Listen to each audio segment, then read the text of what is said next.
నా స్పెక్స్‌కి పెద్ద స్టోరీయే ఉంది. So, when I was in Trivandrum for 2 months, I went on my first friends trip. We went to Alleppey and Munnar. In Alleppey, we went to the beach and that's where I lost my specs. నాకు చాలా site ఉంది. So, without my specs I literally couldn't see anything properly. I lost them in the evening and the very next day we had to go to Munnar as planned. So, immediately మేము మున్నార్ వెళ్ళిన తర్వాత I went to an optical store there and got a new pair of specs within an hour.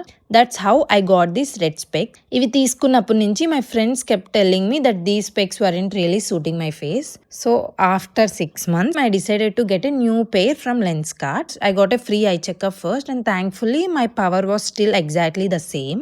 Then I tried so many frames and finally selected one that was around 2000. For the lens with all the protection, it cost around 3600. So overall it came to around 6000. And because we had the Lenskart membership, there was a buy one get one offer. So my sister and I got one pair each. Basically 6000 ki 2 specs vachayi. And this time I also wanted to try contact lenses. So I got those too.